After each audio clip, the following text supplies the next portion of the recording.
Welcome back. Yeah, we're down here in Florida, the Sunshine State, and as you can see in the background, it is not sunny today.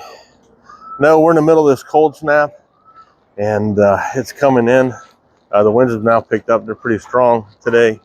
You got pine cones falling all over the place, and I say all over the place, I mean all over the place, including on top of the RV, which we're not overly happy about since the trees are that tall. Yeah, that tall. So anyway, that's all part of RV life. But I have no clue what that sound is in the background. If you can hear it, it is terribly annoying. It's some kind of alarm, but I'm not sure what it's from. So I'm gonna walk over here on the other side, see if that blocks it some.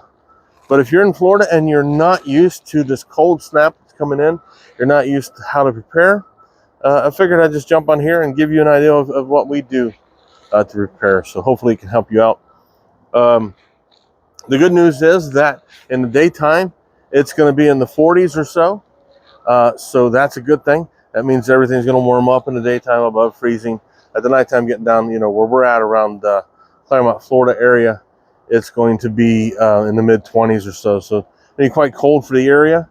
Pretty extreme, as the weather forecaster said, extreme cold. If you're in southern counties, they actually have a falling iguana warning in all those counties. Because if you don't know and you're not from Florida, and the iguanas in the trees get cold, they fall out of the trees. So you're going to see some woman scream, or even a man scream, like a little girl. Let the iguana fall on them. That'd be something to see, wouldn't it? Anyways, so how we prepare for the cold here is we went out and got propane the other day. So we have propane for our RV, for our furnace. And the underbelly is sealed. So in these milder cold temperatures, the furnace will heat up the underbelly some and offer some insulation from the cold to help keep our pipes from freezing.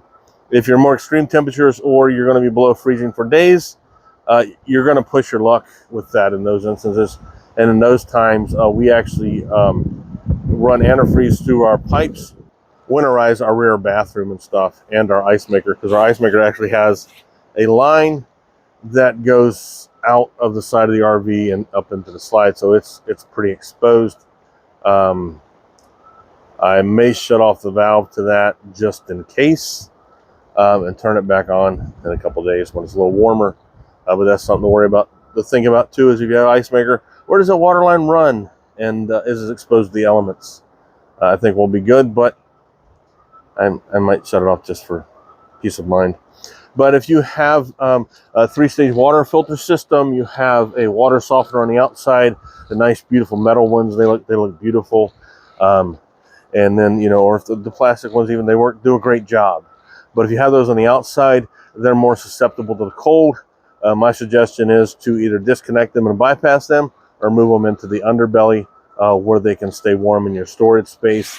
If you can hook up your hoses there, help them keep warm if you still want to use them. And then your pressure regulator. So our pressure regulator is right here. It's on the outside, and that metal will transfer the cold very quickly, especially with the winds. So what I'm going to do is I'm going to disconnect that. And I'm going to disconnect pressure regulator. I'm going to take it off of there, and I'll probably just leave the hose here. There's no pressure on the hose. I think the hose will be fine. I don't think it'll get cold enough that it'll freeze solid, and it should be good. The other thing is that, and here's our setup here with our utilities.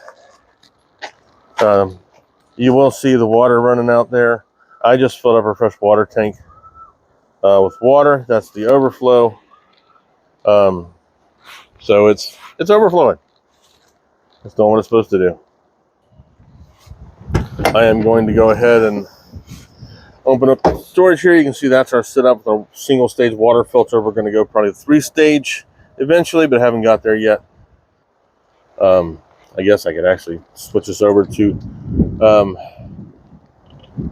running off our tank. So if you look here and it says dry camping, I want green up, red up, blue to the side, white down, flip our pump on. Now we're pressurized.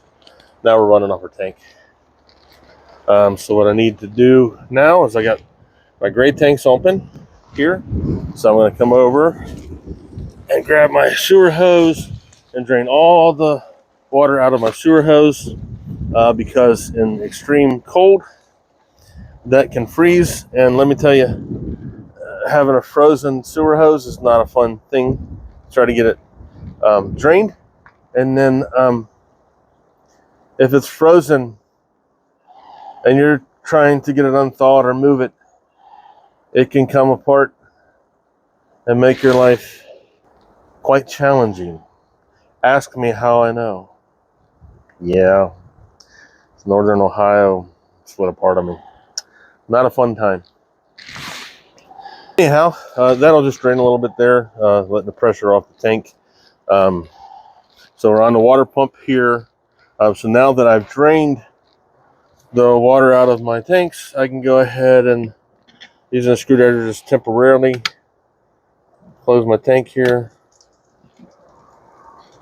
Close my tank there. Tank's closed. I heard it close. The same thing with the little screwdriver here. Close my tank. Tank's closed. Wouldn't recommend using a screwdriver, but we got in a situation where I blew the fuses and I couldn't find them anywhere, so I had to do what I had to do.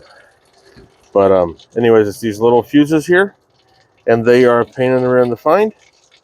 Went to auto parts stores, hardware stores, could not find them, had to get them on Amazon. So note to the manufacturers, please change those fuses to automotive fuses.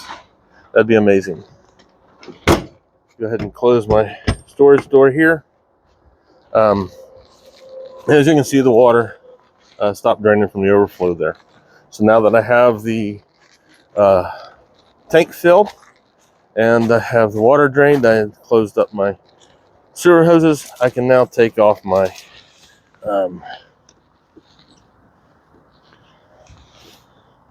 pressure regulator here. I may have put it on there with a wrench, I'm not sure. So anyways, I'll take that pressure regulator off, and then I will, it's spinning right now, so I'm going to have to get a wrench to do that, but I'll take care of that. One other thing is that in these temperatures, we have low point drains that actually stick outside of our RV, and the shutoffs are there. In some of our previous RVs, the valves were actually inside of the RV, and you had to lift up cushions or in a cabinet and then use the valves there. So the drainage pipes were just on the outside, so there was no water in there. With these having the valves actually at the low point, there's water in there. So if it got too cold, those pipes could freeze and crack. When we winterize the rear, I also drain those low point drains to make sure the antifreeze gets into those, so that it doesn't freeze and crack and get water in the RV. So then how we stay using our RV if it's super cold is, I winterize the rear, I'll run antifreeze into the ice maker, I shut off the valve to the ice maker, and then turn the water back on, flush the lines in the front bathroom, and then we don't use anything in the back. And so far that's worked well. There's antifreeze in the rear lines, but they don't really back feed into the main lines for the most part. We don't drink out of the faucet. We have a Berkey, and we have some bottled water we buy. So pretty protected in that manner. That's what we do. Also with the high winds, if you have your fresh water tank full, it helps weight on your RV. It gives you a little more weight so you don't rock around as much. The other valve's closed, the nose will fill up. And then that'll give you some more weight so you're not rocking around like you're on a boat. And then when I go to dump the tanks, I'll drain the sewer hose, and then I'll close the valves back. Also, let me mention that if you have tank heaters, these right here, make sure you turn your tank heaters on if you're concerned about freezing, in the cold. If you got them, use them. And then monitor periodically. Sometimes they go bad, and you don't want your stuff frozen, so it creates a lot of problems. But that's how we winterize. That's how we get through the cold weather and stuff like that. All right, guys. If you're down here in Florida and you're dealing with this cold snap, you're anywhere else in the rest of the country where you're like, what are you babies down there crying for in Florida? That's not cold. Leave a comment down below. If you like our content, give us a thumbs up. If you want your next video drop, tap that bell. And we look forward to hearing from you. Have a good one.